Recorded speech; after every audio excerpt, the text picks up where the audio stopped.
ഞാൻ പല രാജ്യങ്ങളിലും ഞാൻ ചെല്ലുമ്പോൾ എവിടെയൊക്കെ അതായത് ഭൂമിക്കടിയിലുള്ള ഗുഹകൾ, വളരെ പ്രശസ്തമായ ഗുഹകളുണ്ട്.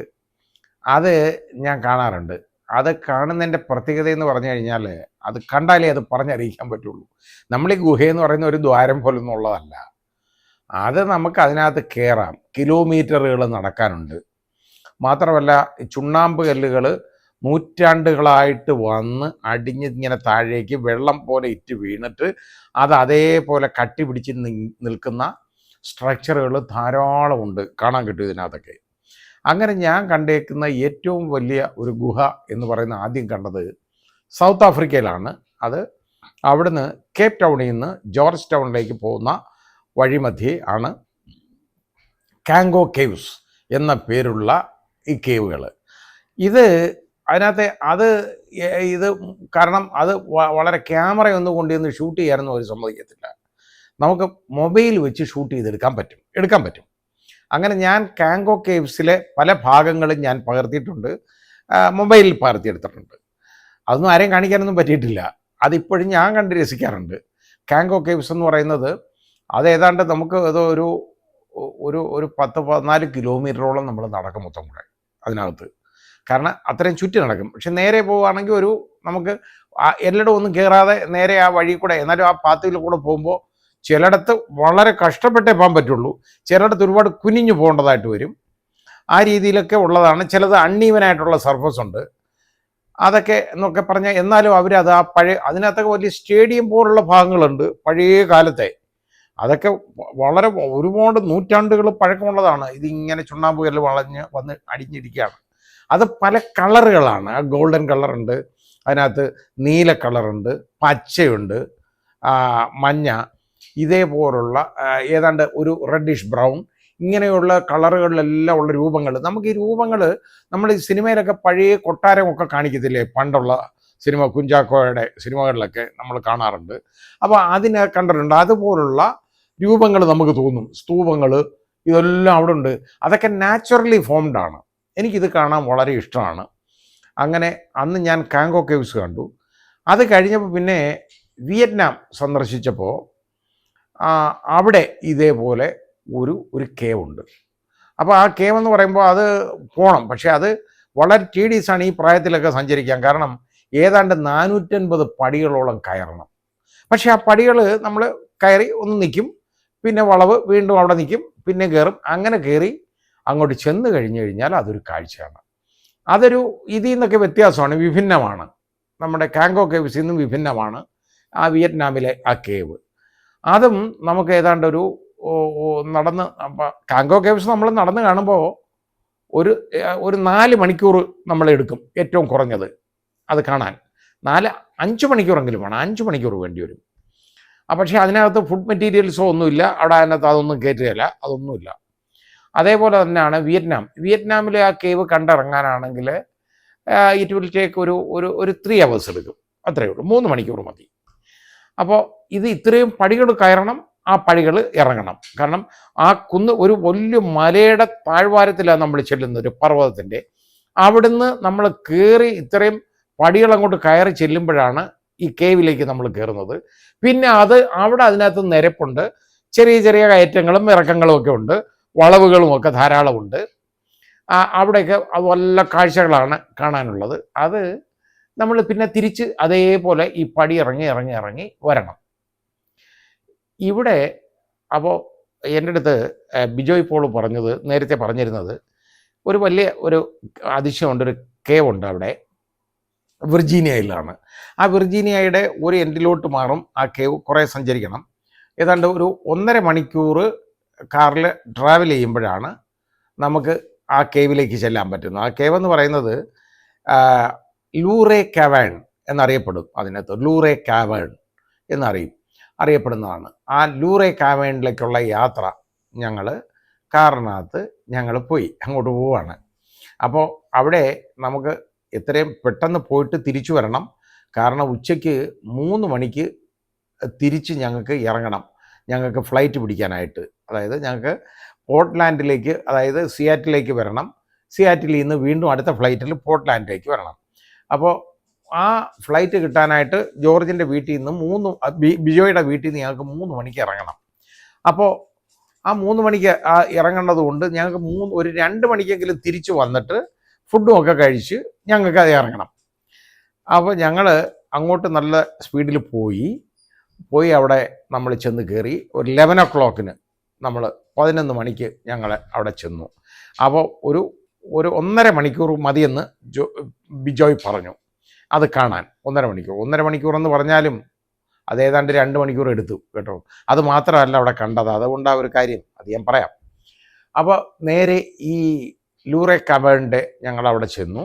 നേരത്തെ ടിക്കറ്റൊക്കെ എടുത്തു വെച്ചിരുന്നു. ആ ടിക്കറ്റും ഒക്കെ അവിടെ കൊടുത്തു. അത് ആ ടിക്കറ്റ് സ്കാൻ ചെയ്തിട്ട് ഞങ്ങൾ അകത്തേക്ക് കയറുകയാണ്.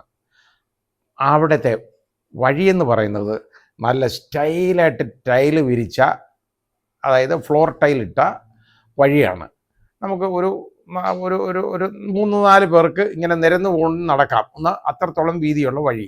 ഇതിനകത്തേക്ക് ഞങ്ങൾ പ്രവേശിച്ചപ്പോൾ ഒരു അത്ഭുത ലോകത്തേക്കാണ് കയറുന്നത് കേട്ടോ. അത് മുഴുവനായിട്ട് ഷൂട്ട് ചെയ്യാൻ പറ്റിയിട്ടുണ്ട്. അത് ആദ്യം മുതൽ ഏതാണ്ട് അവസാനം വരെ ഉള്ള ഭാഗം ഞാൻ നിർത്തി ഷൂട്ട് ചെയ്തിട്ടുണ്ട്. അതൊന്ന് കാണേണ്ട ഒരു കാഴ്ചയാണ്. 4000 വർഷം പഴക്കമുള്ള അതാണ് ഇത് കണ്ടുപിടിച്ചിട്ട്. ആ വർഷങ്ങളെന്ന് പറയുന്ന ആദ്യം അത് കണ്ടുപിടിക്കാൻ കാരണം മുമ്പ് ബിജോയ് പറഞ്ഞു ആദ്യമൊക്കെ വരുമ്പോൾ നേരെ ഒരു താഴോട്ട് അതിൽ നിന്ന് ഇറങ്ങുകയാണ്. ആ ഓഫീസിൽ നിന്ന് തന്നെ താഴോട്ട് ഇറങ്ങുകയാണ്. അവിടെ ആദ്യം ഒരു ദ്വാരം വീണിരുന്നു, ഒരു ഹോള് വീണു. ആ ഹോളിലൂടെ നോക്കിയപ്പോൾ ആരോ കണ്ടതാണ് ഇതിനകത്തുള്ള അത്ഭുതങ്ങൾ കാണാവുന്നത്. അങ്ങനെയാണ് ഇതിന് വഴി വേറെ ഉണ്ടാക്കി എക്സ്കവേറ്റ് ചെയ്ത് മറ്റേതങ്ങ് അടച്ചിട്ട് നമ്മൾക്കിപ്പോൾ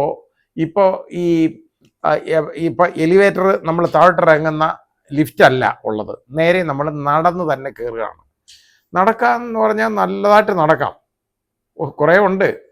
പക്ഷേ നമുക്ക് വളരെ ബുദ്ധിമുട്ടൊന്നുമില്ലാതെ അങ്ങ് നടന്നു പോകുമ്പോൾ കാണുന്ന എന്തെന്നറിയോ, ഒരു മായാലോകമാണ്. ഇതുപോലെ വന്ന് ചുണ്ണാമ്പ് കല്ലുകൾ ഇങ്ങനെ വന്ന് പല രൂപങ്ങൾ, ആളുകളുടെ രൂപമുണ്ട്, വലിയ സ്തൂപങ്ങളുണ്ട്, ഞാൻ ഈ പറഞ്ഞ പോലെ കൊട്ടാരങ്ങളുടെ മാതൃകകളുണ്ട്. ഇതൊന്നും അല്ലാത്ത ഒരുപാട് അത്ഭുത കേന്ദ്രങ്ങൾ. അവരതിലെല്ലാം നല്ല ലൈറ്റ് സിസ്റ്റം കൊടുത്തിട്ടുണ്ട് കേട്ടോ. അതാണ് അതിൻ്റെ പ്രത്യേകത. ആ ലൈറ്റ് സിസ്റ്റം കൊടുത്തിട്ടുണ്ട്. പിന്നെ നമ്മൾ ഒരു ഭാഗത്ത് ചെന്ന് എന്തെങ്കിലും ഒരു ശബ്ദം ഉണ്ടാക്കിയാൽ അവിടെ നിന്ന് ടച്ച് ചെയ്താൽ അവിടെ ഒരു മെഷീൻ വെച്ചിട്ടുണ്ട്. അതിൽ നിന്ന് പല നാദങ്ങൾ നമുക്ക് കേൾക്കാൻ പറ്റുന്ന ഒരു സിസ്റ്റം ഉണ്ട് അവിടെ. ഇതുമെല്ലാം കണ്ട് ഇങ്ങനെ പോവുക. അങ്ങനെ അങ്ങോട്ട് ചെന്നപ്പോൾ നോക്കിയപ്പം മുകളിൽ കാണുന്ന അതേ മല തന്നെ, അതായത് ഈ രൂപങ്ങൾ കണ്ട് താഴെയും കാണുന്നു. അപ്പോൾ എങ്ങനെയാണ് എന്ന് നോക്കിയപ്പോഴേ നമുക്ക് തോന്നിയ എന്തെന്നറിയോ, ഇത് എന്തോ ഒരു പ്രത്യേകത എന്ന് മനസ്സിലായല്ലേ. ചെന്നപ്പോഴാണ് അത് മുകളിൽ നിന്ന് വെള്ളം ഇറ്റിറ്റ് വീണ് അതൊരു ലേക്ക് പോലൊരു ഭാഗം രൂപപ്പെട്ടേക്കാണ്. നല്ല തെളിഞ്ഞ വെള്ളം കിടക്കുക അതിനകത്ത് കേട്ടോ. ആ വെള്ളത്തിൽ ഈ മുകളിലത്തുള്ള പ്രതിബിംബങ്ങൾ കാണുമ്പോൾ നമുക്ക് നമ്മുടെ ഒരു മായാലോകത്ത് നിൽക്കുന്ന ആ വെള്ളമൊന്നും നമ്മൾ കാണത്തില്ല ഒരിക്കലും. നമ്മളത് താഴെയും കൂടെ കാണുകയാണ്. ഇത് എന്തോ ഒരു നമുക്ക് എന്താണെന്ന് നമുക്ക് പറഞ്ഞറിയിക്കാൻ ഒക്കാത്ത ഒരു വലിയ അനുഭൂതിയാണ് അതിൽ നിന്നുള്ളത്. അങ്ങനെ അതെല്ലാം കണ്ട് നേരെ ഞങ്ങൾ വെളിയിലേക്ക് ഇറങ്ങി. വെളിയിലേക്ക് വന്നെന്ന് പറയുമ്പോൾ അപ്പോൾ ഏതാണ്ട് ഒരു 12:30 മണിയോളം ആവുന്നു. ഞങ്ങൾ ഏതാണ്ട് 1.5 മണിക്കൂർ കൊണ്ട് ഞങ്ങൾ വെളിയിലേക്ക് ഇറങ്ങി കഴിഞ്ഞപ്പോൾ ബിജോയ് പറഞ്ഞു, ഇനി പോകുന്നതിന് മുമ്പ് ഒരു ശകല സമയം മതി, അതുകൂടെ ഒന്ന് കാണണമെന്ന് പറഞ്ഞു. ശരി നോക്കാം എന്ന് പറഞ്ഞപ്പം ഒരു വേറൊരു കെട്ടിടം അതിനടുത്തുള്ള ഒരു സൈഡിലുള്ള ഒരു കെട്ടിടത്തിലേക്ക് കൊണ്ടുപോയി. ആ കെട്ടിടത്തിൽ അങ്ങോട്ട് ചെന്ന് കയറുമ്പോൾ കാണുന്നത് എന്തെന്നറിയോ, കാറുകളെന്ന് പറഞ്ഞാൽ ഈ കാറുകൾ കണ്ടുപിടിച്ച സമയം മുതൽ ആദ്യം കുതിരവണ്ടി തുടങ്ങുകയാണ്. കുതിരവണ്ടി തുടങ്ങി ഏറ്റവും പുതിയ കാറുകൾ വരെ ഉള്ള കാറ്, അതായത് പുതിയ കാറെന്ന് പറയുന്നത് നമുക്കൊരു 1980 ശേഷം ഒന്നുള്ളത് അവിടെ വെച്ചിട്ടില്ല. അതുവരെയുള്ള കാറുകളാണ്. അത് എല്ലാവിധ പഴയ കാറുകളും അത് നല്ല തേച്ച് മിനുക്കി പളുങ്ക് പോലെയൊക്കെ അവിടെ വെച്ചേക്കാണ്. അത് മുഴുവൻ ഓരോ കാറുകളും ഉണ്ട്. ഓരോ സ്ഥലത്ത് ഓരോ വിധത്തിലുള്ള കാറുകളും ഇങ്ങനെ കിടക്കുക. ഇതുപോലുള്ള കാറുകൾ അവിടെ ഒരുപാട് വെച്ചേക്കുക. അതിൻ്റെ എണ്ണം പോലും എനിക്ക് പറയാൻ ഒക്കത്തില്ല.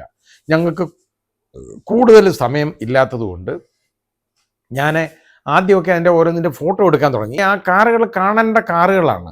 1900, 1914, 1910, 1910, 1912 തുടങ്ങിയുള്ള വർഷങ്ങളെല്ലാം അങ്ങനെ ഒരു അത്ഭുതമാണ് കണ്ടത്. അതിനകത്ത് റോൾസ് റോയ്സ് വരെ ഉണ്ട് കാറ്. റോൾസ് റോയ്സിൻ്റെ ഏറ്റവും പഴയ കാറ്, അത് തടിയാണ്. അതിൻ്റെ സൈഡിലെല്ലാം മുഴുവൻ തടി, ഏറ്റവും നല്ല തടി, പോളിഷ് ചെയ്ത തടിയാണ് അതിൻ്റെ ചുറ്റും ഉള്ളത്. അത്രയും പഴയ കാറുകൾ. ആ രീതി കാഡിലാക്ക് എന്നൊക്കെ പറയുന്നത് ഇവിടുത്തെ അമേരിക്കയിലെ ഏറ്റവും കൂടിയ കാറാണ്. അങ്ങനെയുള്ള കാറുകൾ വരെ ഉള്ളത് വെച്ചിട്ടുണ്ട്. അതിൽ ഏറ്റവും പഴയ ബെൻസിൻ്റെ ഏറ്റവും പഴയ മോഡൽ, അത് മുഴുവൻ കാറുകളും ഏതൊക്കെ കാറുകൾ ഏറ്റവും പ്രശസ്തമായതുണ്ടോ അതെല്ലാം വെച്ചിട്ടുണ്ട്. ഞാൻ പറഞ്ഞില്ലേ, കുതിരവണ്ടി തുടങ്ങുന്നതാണ് കാണിക്കുന്നത്. അത് കഴിഞ്ഞിട്ട് പിന്നെ ഈ ചെറിയ ഇത് ഇട്ട് ആളുകളെ ഉന്തിക്കൊണ്ടു പോകുന്ന കാറ്, പിന്നെ ഈ കുതിര കെട്ടി വലിക്കുന്ന കാറ്, അതെല്ലാം കഴിഞ്ഞിട്ടാണ് പിന്നെ കാറ് മോട്ടോർ വെച്ചുള്ള കാറ് അങ്ങോട്ട് തുടങ്ങുന്നത്.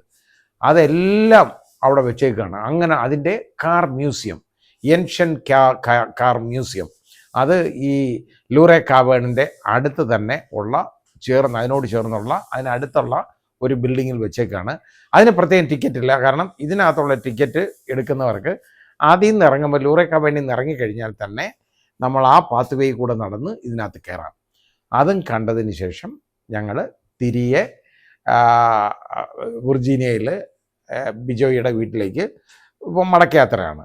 അപ്പോൾ ബിജോയ് എനിക്ക് വളരെ നിരാശ ഉണ്ടാക്കുന്ന ഒരു കാര്യം പറഞ്ഞു. ഞാൻ പറഞ്ഞില്ലേ ഒരു ദിവസം കൂടെ വേണമെന്ന്. ആ ഒരു ദിവസം കൂടെ ഉണ്ടായിരുന്നെങ്കിൽ ആ മൗണ്ടനും കൂടെ കാണിച്ചിട്ട് വിടാം. കാരണം അതൊരു വലിയ അതിശയമാണ്. ആ മൗണ്ടൻ നമുക്ക് നടക്കുമൊന്നും വേണ്ട, നേരെ കാർ എന്ന് കയറുന്ന മൗണ്ടനാണ്. അപ്പോൾ അവിടെ മുഴുവൻ ഐസാണ്. ആ ഐസ് ഇങ്ങനെ സ്നോ ഇങ്ങനെ കിടക്കുകയാണ്. അവിടെ നിന്നുകൊണ്ട് നമുക്ക് ആ നാട് മുഴുവൻ കാണത്തക്കവണ്ണം ആ പർവ്വതത്തിൻ്റെ എല്ലാ ഭംഗിയും ആസ്വദിക്കാനുള്ള ഒരവസരം ഉണ്ടാകും എന്ന് ബിജോയ് പറഞ്ഞു. അതിനി എന്തെങ്കിലും ഒരു വരവും കൂടെ ഉണ്ടെങ്കിൽ കേട്ടോ, ഉണ്ടാവാൻ സാധ്യതയില്ല, ഉണ്ടാവുമെങ്കിൽ വരാം എന്ന് പറഞ്ഞിട്ട് ഞങ്ങൾ മടക്കയാത്രയായി നേരെ ബിജോയുടെ വീട്ടിൽ വന്നു. അവിടുന്ന് ആഹാരമൊക്കെ കഴിച്ചു. ആഹാരം കഴിച്ചതിന് ശേഷം അവിടുന്ന് ബിജോയി എടുത്തും ശർമ്മയെടുത്ത് യാത്ര പറഞ്ഞ് അവിടുന്ന് ഇറങ്ങി. ആ 2.5 ദിവസം ഞങ്ങളവിടെ ഉണ്ടായിരുന്നുള്ളെങ്കിൽ പോലും വലിയൊരു അടുപ്പമാണ് അവരുമായിട്ടുണ്ടായത്. അവിടുന്ന് ഇറങ്ങിയപ്പോൾ എൻ്റെ വൈഫും കരഞ്ഞു, ഷർമിയും കരയുന്നത് കണ്ടു കേട്ടോ. യാത്ര പറഞ്ഞിട്ട് ഞങ്ങൾ ഇനിയും വരാം, അല്ലെങ്കിൽ നിങ്ങൾ അങ്ങോട്ട് വരുമ്പോൾ നിർബന്ധമായിട്ട് വീട്ടിൽ വന്ന് ഇതേപോലെ ഒരു ആതിഥ്യം എൻ്റെ സ്വീകരിക്കണം എന്ന് പറഞ്ഞു. അവരത് സമ്മതിക്കുകയും ചെയ്തിട്ടുണ്ട്. അവർ ഡിസംബറിൽ വരുമ്പോൾ നിർബന്ധമായിട്ട് വീട്ടിൽ വന്ന് താമസിക്കാമെന്ന് പറഞ്ഞിട്ടുണ്ട്. ഏതായാലും അതൊരു വലിയ അനുഭവമായിരുന്നു. ഞങ്ങൾ നേരെ ഇവിടെ ഈ എയർപോർട്ടിലേക്ക് പോവാണ്. അവിടെ വാഷിങ്ടൺ DC-യിലെ ഏറ്റവും വലിയ എയർപോർട്ടിലേക്കാണ് ഞങ്ങൾ പോയത്. ആദ്യം ചെന്ന എയർപോർട്ടല്ല, അവിടുത്തെ മെയിൻ എയർപോർട്ട് വളരെ വലിയ എയർപോർട്ടാണ്. അവിടെ ചെന്നിറങ്ങി ഞങ്ങൾ ഫ്ലൈറ്റ് പിടിച്ചു. ഞങ്ങൾ അതിൽ സമയത്ത് തന്നെ യാത്രയായി.